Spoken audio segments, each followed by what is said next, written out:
Hola, bienvenidos a nuestro diálogo semanal con Helga Sepp-LaRouche, fundadora y presidente del Instituto Schiller. Hoy es 14 de septiembre de 2023 y soy Harley Schlanger y seré su anfitrión. Si desean, pueden hacer preguntas o comentarios y enviarlos a questions@schillerinstitute.org. Helga, la semana pasada cuando hablaste del ritmo vertiginoso de los acontecimientos.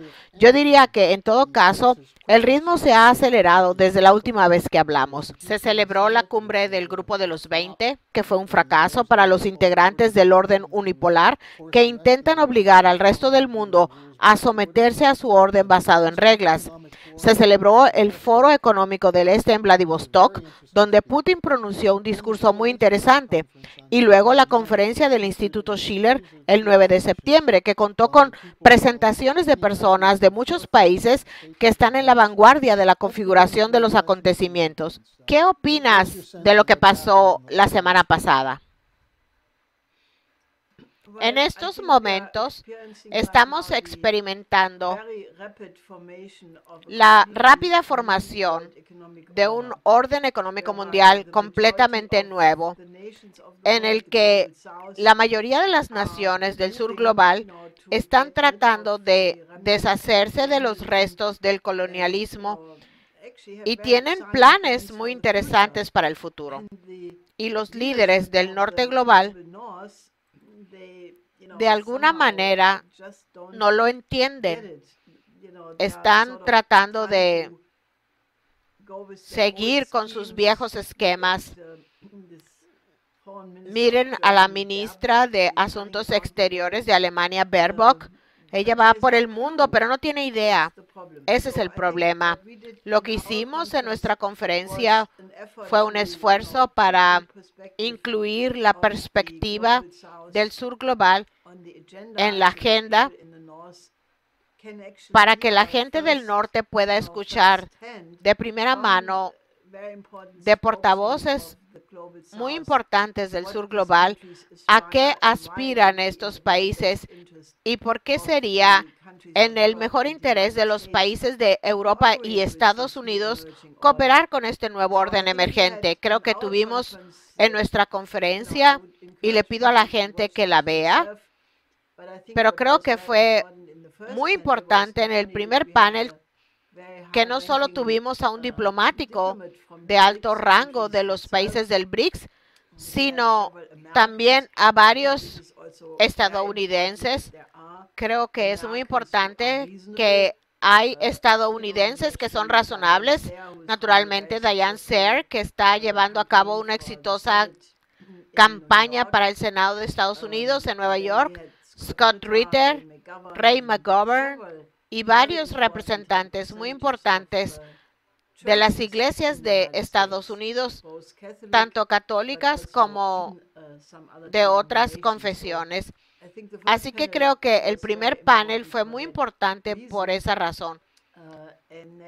Y naturalmente el segundo panel fue muy interesante porque había portavoces de Latinoamérica, Sudáfrica, India, que expresaron con absoluta claridad cómo ven la mayoría del mundo los procesos actuales.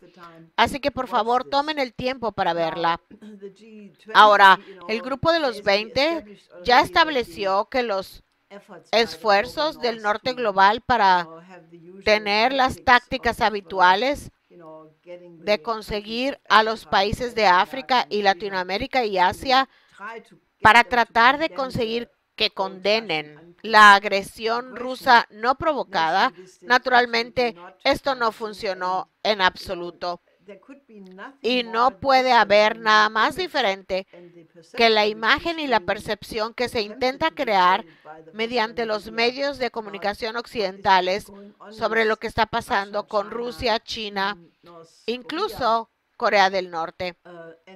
Y la realidad de ello, miren lo que pasó en esta conferencia en Vladivostok, que es un gran evento de negocios. Y la idea de que Putin está aislado es completamente ridícula.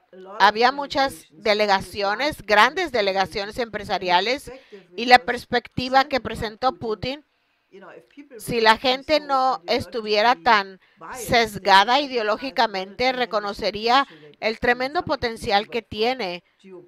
Quiero decir, algunas personas lo reconocen, pero por razones geopolíticas no tan buenas. Pero lo que dijo el presidente Putin, él señaló el enorme potencial del lejano oriente de Rusia. Básicamente dijo que solo el 30% más o menos de todo el territorio ruso está desarrollado desde el punto de vista incluso de reconocer dónde están los recursos.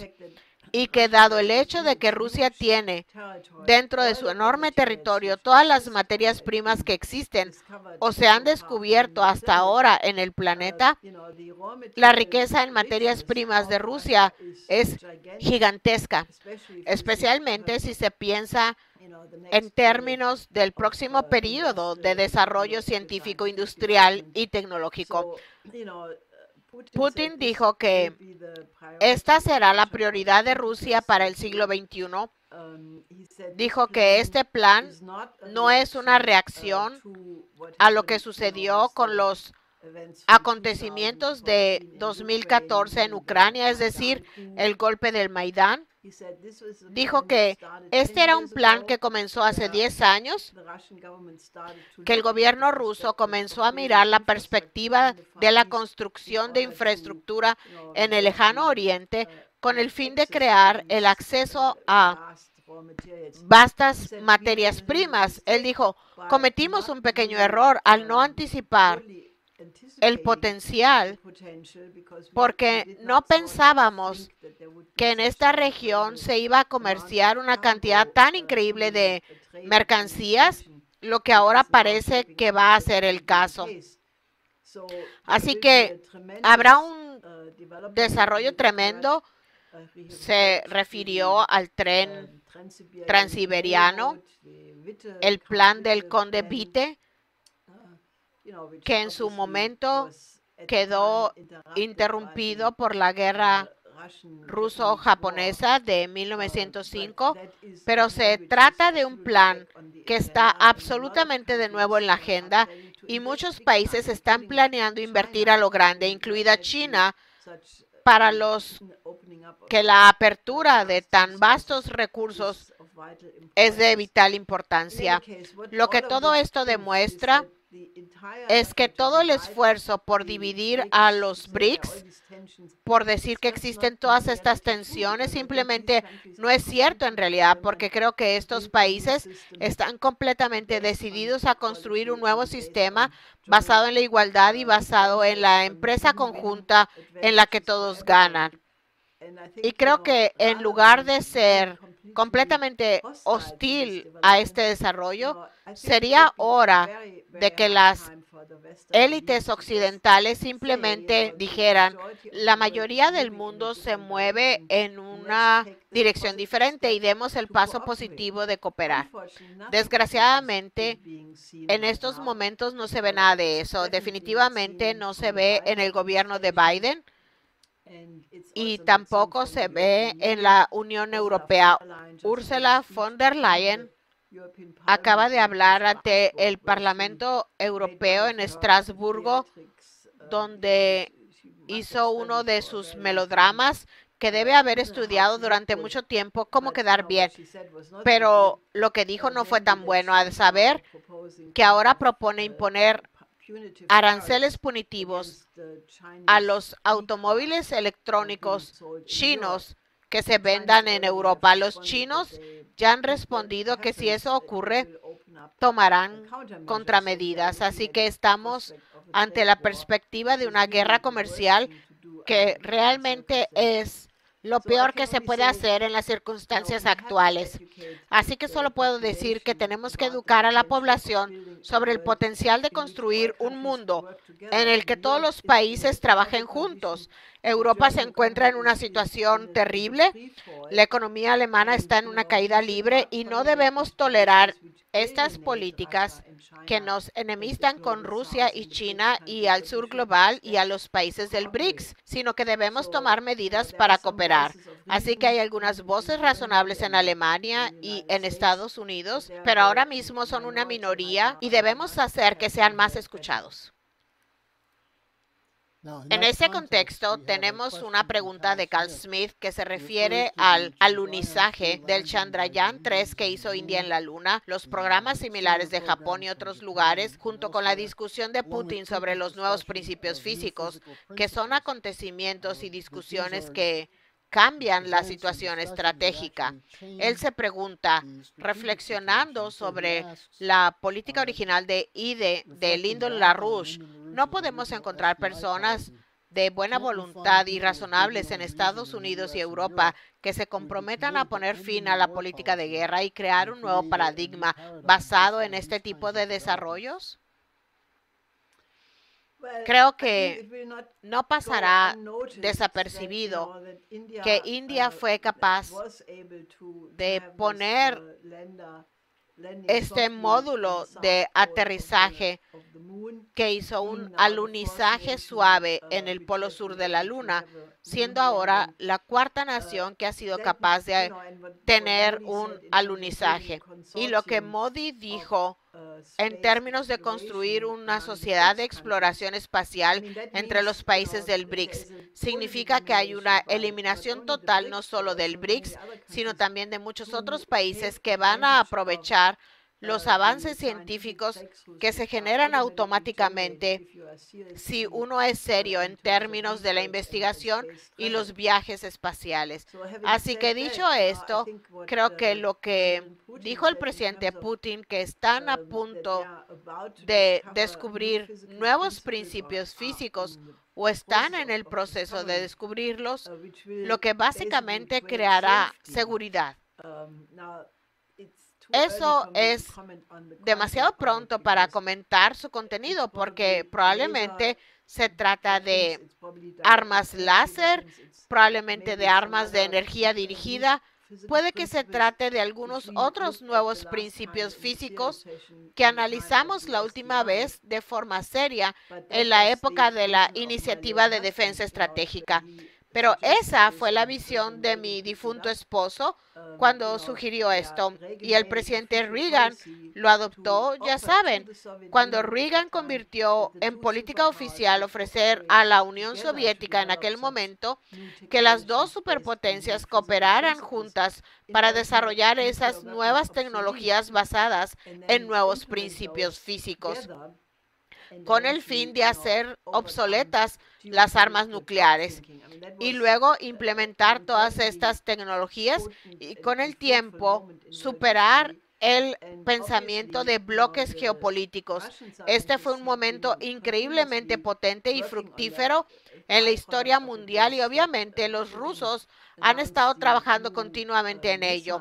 El resultado de ello fue que Putin anunció los nuevos misiles, que no son misiles balísticos, sino básicamente son móviles a una velocidad muy alta, lo que alteró por completo el equilibrio estratégico en términos del esfuerzo de Estados Unidos por construir un sistema global de defensa antimisiles.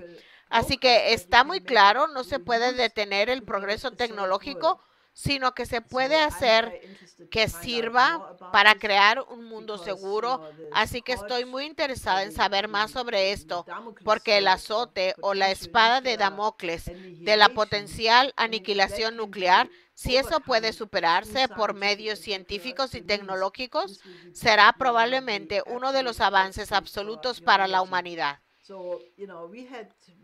Antes de que el presidente Reagan anunciara la Iniciativa de Defensa Estratégica en marzo de 1983, celebramos conferencias en París, en Roma, Bonn, en Washington, y tuvimos conversaciones con muchos militares de alto nivel, generales y almirantes, entre otros, y hubo un debate muy serio al respecto, así que sí, podemos revivirlo. Creo que esto puede, de hecho, abrir una salida a la actual situación de estancamiento. Así que creo que es algo muy optimista y espero poder darles más detalles en el futuro. Están escuchando a Helga Sepp-LaRouche del Instituto Schiller. Tengo 3 preguntas más directamente relacionadas con las secuelas de la cumbre del BRICS. La primera, hubo varias personas que escribieron sobre la India. Una dijo que obviamente hay un esfuerzo concertado para alejar a India de una alianza con Rusia y China como una forma de socavar el BRICS. Escriben, no parece estar funcionando, pero preguntan, ¿cree que habrá más presión sobre India y puede tener éxito? Bueno, habrá más presión sobre India, pero no creo que tenga éxito. Creo que lo que la gente subestima es que el gobierno indio del primer ministro Modi, no quiero comentar sobre ninguna crítica relativa a la situación interna india que algunas personas critican. Creo que es un asunto que deben discutir los indios, pero mi impresión es que la política de India es, en efecto, de no alineamiento. No creo que India tenga previsto en modo alguno renunciar a sus históricas relaciones positivas con Rusia. Creo que los políticos y los medios de comunicación occidentales están exagerando las tensiones entre India y China. Creo que el esfuerzo para, de alguna manera, como este IMEC, no sé exactamente qué significa, es un corredor que va desde la India hasta el Oriente Medio y finalmente a Europa. Esto se promocionó mucho como la contraofensiva contra la iniciativa de la Franja y la Ruta y contra todos los corredores relacionados con China en la región. Pues bien, yo dije inmediatamente, miren, no se preocupen por eso, porque mi idea de cómo tiene que desarrollarse la humanidad sigue la línea de lo que presentamos en 2014, después de que Xi Jinping anunciara que China tenía la política de la nueva ruta de la seda. Publicamos en ese momento la versión actualizada de todos nuestros estudios y lo pusimos en un gran informe llamado La nueva ruta de la seda se convierte en el puente terrestre mundial. Se trataba de un plan global para el desarrollo de todos los continentes a través de infraestructura y la conexión de todos los continentes a través de túneles y puentes, de modo que pronto se pueda viajar en tren de levitación magnética desde el extremo sur de Argentina o Chile a través de las Américas, cruzando el estrecho de Bering hasta el puente terrestre euroasiático y luego hasta Gibraltar y más adelante hasta el Cabo de Buena Esperanza en el extremo de Sudáfrica. Así que se pueda viajar por tierra, por así decirlo, todo el camino, excepto Australia, naturalmente, a través de 4 continentes de esta manera. Y esa integración de infraestructura va a ser lo que va a ocurrir si el mundo no estalla y se acaba la humanidad. Ese es el camino natural. Y me sentí muy feliz y satisfecha cuando leí lo que había dicho el presidente Putin cuando le preguntaron en Vladivostok qué pensaba de este corredor IMEC. Su respuesta fue básicamente la misma, que lo construyan. Solo ayuda a construir la logística y todo funcionará en conjunto. Porque si se tiene transporte de carga, se necesita un sistema de infraestructura estrechamente unido, donde se mueven contenedores, por ejemplo, del barco al tren, al camión, y todas estas cosas funcionan juntas. Así que creo que esa es la manera de verlo. Cualquier tipo de construcción de infraestructura tiene un efecto positivo, tanto en las personas que la están construyendo como en las que se benefician de tener esta nueva infraestructura en su entorno, porque amplía su visión, la eleva a un nivel superior y creo que finalmente el puente terrestre mundial crecerá junto a esto. Creo que hay un esfuerzo inútil por intentar dividir y conquistar Pero el nuevo espíritu es más fuerte y estoy bastante segura de que prevalecerá. Pueden ver el discurso de Helga en la conferencia del 9 de septiembre que está en la página electrónica del Instituto Schiller, así como otras presentaciones que subimos al canal de YouTube del Instituto Schiller, y esperamos subirlas todas de manera individual en los próximos días. Vayan a la página del Instituto Schiller para descargar, leer y ver y compartir el diálogo que tuvo lugar en la conferencia. Aquí tengo una pregunta de David de Nigeria. Pregunta, ¿ayudará el BRICS a los países atrapados en relaciones neocoloniales e intervendrán en las luchas que surjan en África? Sí. La tendencia es que los proyectos que se conocen desde hace tiempo puedan entrar ahora en la agenda y eso cambiará el ambiente. Claro, ahora mismo sigue existiendo el peligro de que se produzca una intervención militar contra los países, especialmente de África Occidental, que recientemente han cambiado sus gobiernos mediante golpes de Estado. Hay indicios claros de que algunas potencias occidentales no quieren renunciar a su inclinación, pero creo que el impulso en el otro lado procedente del interés de China, Rusia, India e incluso Japón por contribuir, y esperemos que los europeos estamos trabajando duro para convencerlos de que también deben tener una actitud de invertir en África. Hay ciertos proyectos que cambiarían por completo las reglas del juego. Por ejemplo, es muy trágico lo que está ocurriendo en la costa norte de África. Primero hubo un terremoto en Marruecos que mató a varios miles de personas y aún no se conocen todas las víctimas. Luego hubo una horrible inundación en Libia que puede haber matado ya a más de 20,000 personas en una sola ciudad. El 20% de toda la población fue arrastrada al océano. ¿Y por qué ocurrió esto?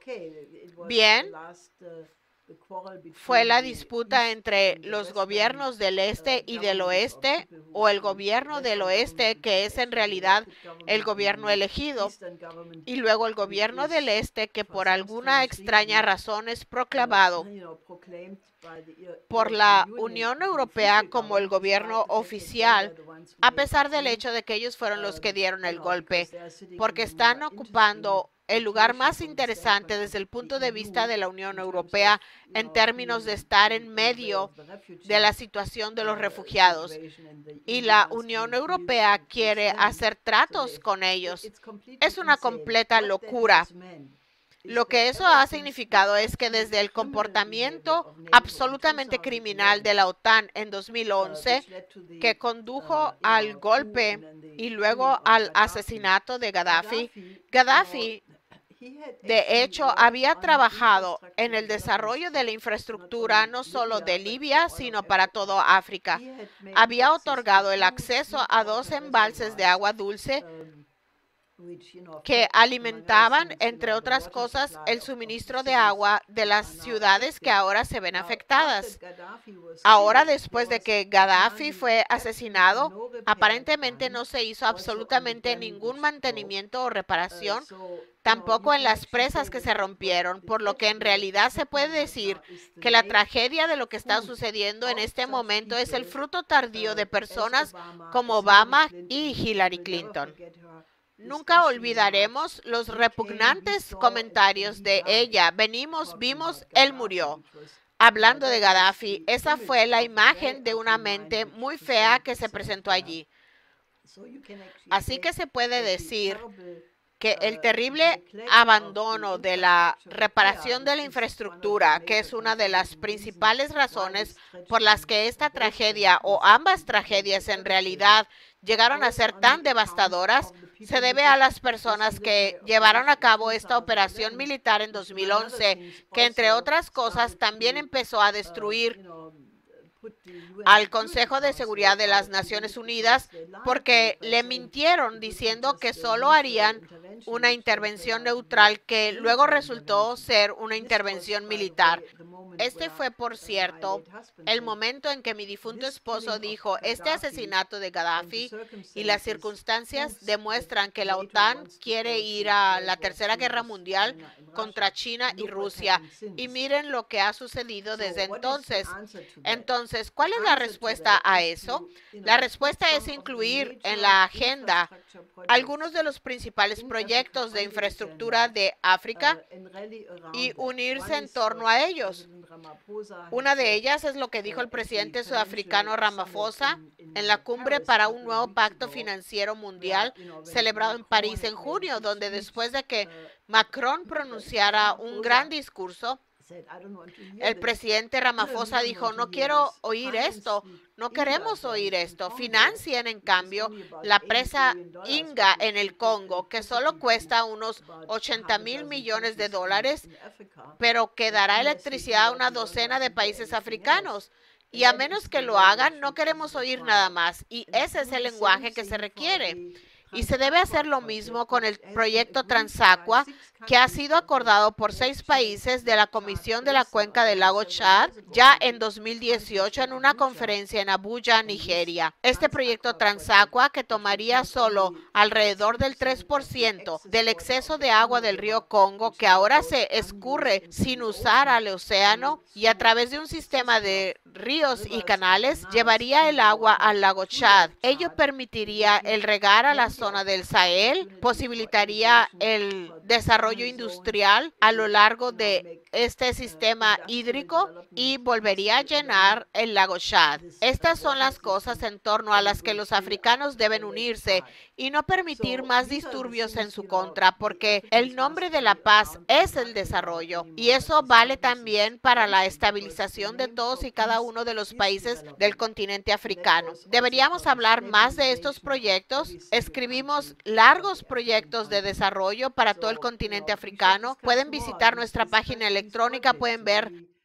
que escribimos el primer informe de este tipo en 1976 y que celebramos una gran conferencia sobre él en París. Lo publicamos en 1978. Mi difunto esposo escribió un documento en inglés, comentarios críticos anexos al Plan de Acción de Lagos, la economía de la construcción nacional en 1981. Así que llevamos mucho tiempo preocupándonos por el desarrollo de la infraestructura de África y ahora es el momento de hacer realidad estos planes. Uno de nuestros informes del Puente Terrestre Mundial trata sobre extender la nueva ruta de la seda a Asia Occidental y África, una visión de un renacimiento económico. Deberían estudiar estos planes y asegurarse de que sean incluidos en la agenda. Y creo que con el desarrollo del BRICS y con el nombramiento de la Unión Africana como parte del grupo de los 20, todo esto va en la dirección correcta y debe acelerarse.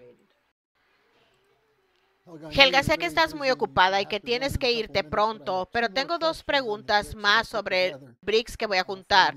Una llegó en la página del chat, es de Cory, que pregunta, ¿la solución para nosotros en Occidente es hacernos amigos del BRICS? Y luego Ken pregunta, ¿el nuevo Banco de Desarrollo del BRICS va a sustituir o trabajar en la reforma del Banco Mundial? Bueno, la primera pregunta es obvia. Miren, la geopolítica es una enfermedad. ¿Por qué tiene que estar el mundo dividido en bloques geopolíticos en los que un grupo de naciones dice, este otro grupo de naciones es mi enemigo y por tanto tengo que tener una producción militar? Esto solo le interesa al complejo militar industrial y a la gente que especula con las guerras interminables, porque las guerras interminables significan armas interminables, significan ganancias interminables. Eso tiene que parar. Toda la producción militar es esencialmente, desde el punto de vista de la economía física, puro despilfarro. Hemos llegado a un punto en el que si continuamos con esta cuestión del conflicto militar, de tener guerras como resolución de conflictos, nos destruiremos a nosotros mismos y eso no será muy inteligente. Si somos la especie inteligente y creativa del planeta, la única que se conoce hasta ahora en el universo, ¿no deberíamos ser capaces de gobernarnos de manera que sea posible una colaboración fraternal entre las naciones? Creo que es así y esa es la visión que debe guiarnos. Miren la novena sinfonía de Beethoven, que está basada en la hermosa Oda a la Alegría de Federico Schiller. Y escuchen esta música, donde en la parte coral hay un verso: todos los hombres se vuelven hermanos. Alle Menschen werden Brüder. Y eso es lo normal para que la humanidad avance hacia el futuro. Y creo que tenemos que organizarnos muy dura y agudamente en los países de Europa y en Estados Unidos para que la gente diga, no debemos considerar a Rusia y a China como enemigos, porque no lo son. Quiero decir, de acuerdo, se puede convertir a cualquiera en enemigo si se les sigue gritando y diciendo lo feo que es.